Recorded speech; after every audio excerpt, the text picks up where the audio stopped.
I think some of these things that the Biden institution is doing is going to cause some violence.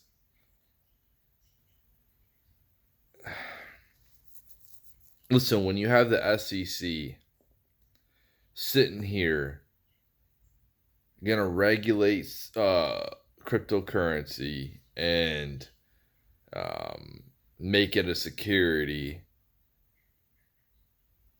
it's ma- making it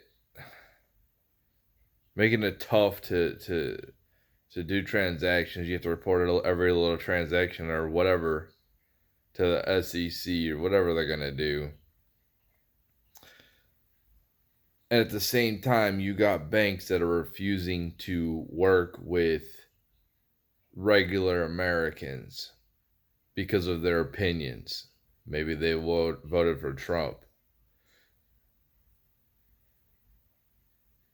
And then you got the Biden administration wanting to put out some kind of COVID passport where if you don't have the vaccine or a negative test, places cannot serve you.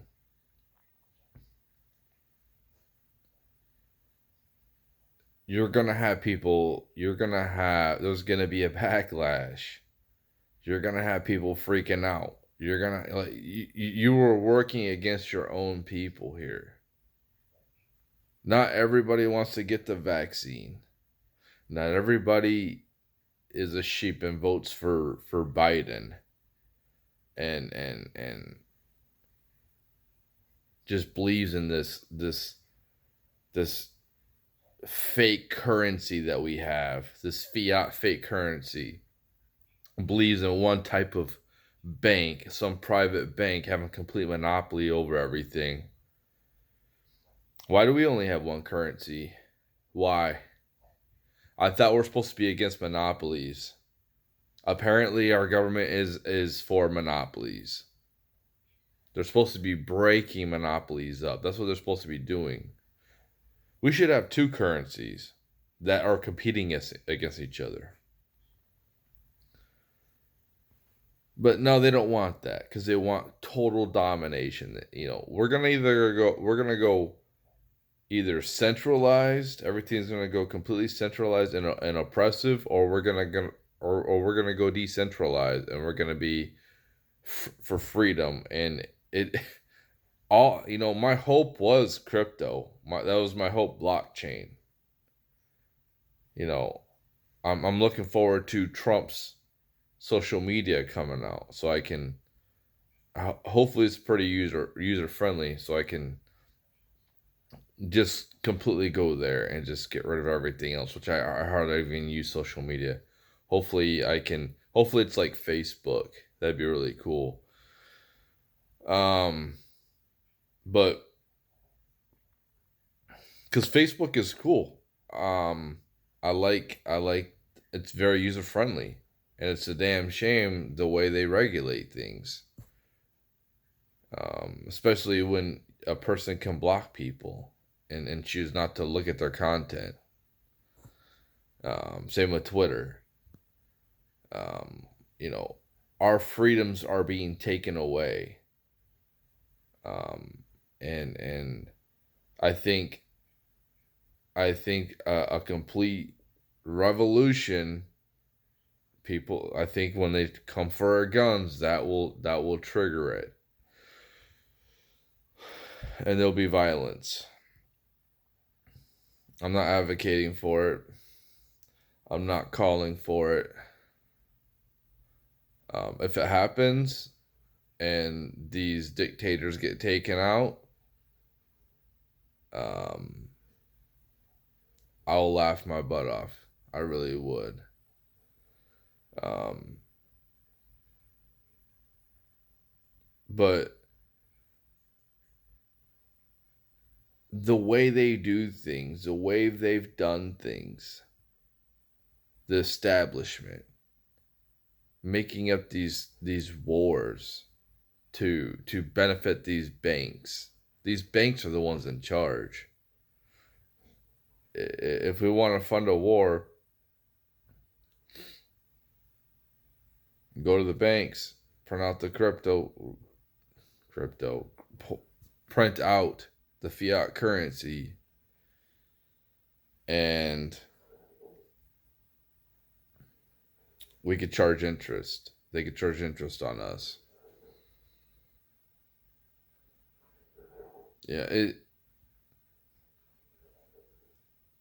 what's really sad and pathetic is these people who are supposed to be Americans, who are supposed to love this country, who's supposed to love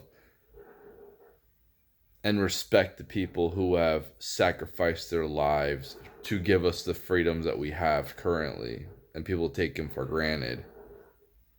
What's sad is people want to have their freedoms taken away. I think it was Thomas Jefferson that said, or there's one of these highly intelligent beings. If you sacrifice freedom for security, you don't deserve either. It,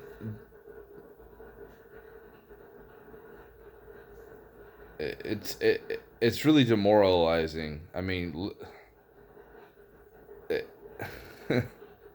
it really is. Like nowadays, it's just like completely demoralizing. And then, what gave me hope was crypto, and the whole technology of things being decentralized and for freedom, being able to say whatever I want and do what I want.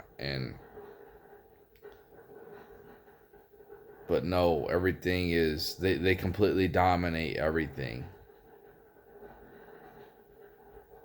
Our masters. They always win. They always get what they want. They they put the Federal Reserve in there, and listen, just look, go read the book. Go read the book, Creature from Jekyll Island. They put the Federal Reserve in there without any politicians.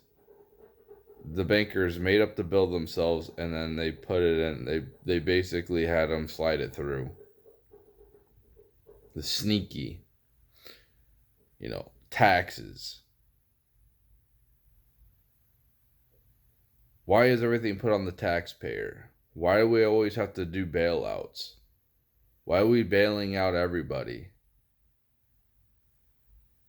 Well, why are CEOs making millions of dollars in bonuses, yet their company's on fire? And then, since they're incompetent, or they're reckless, or they intentionally try to sabotage themselves, they get bailed out. And there's something, I think that ship now, that I'm a critical thinker. And I'm looking at that big cargo ship that was stuck last week or this week, like it's being unstuck, and it's caused a backup in trade. Isn't it kind of curious at how that's never happened? That's never happened. And you look at the canal, and it's just a straight shoot. Why would that guy turn right there? That doesn't make any sense. Why would he turn? What happened on that ship for him to do that? So was that sabotage to further destroy our economy, to make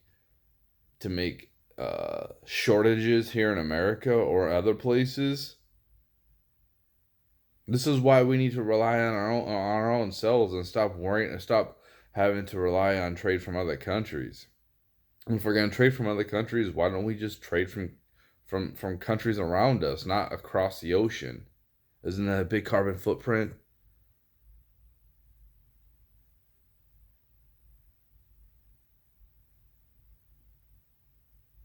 I don't know.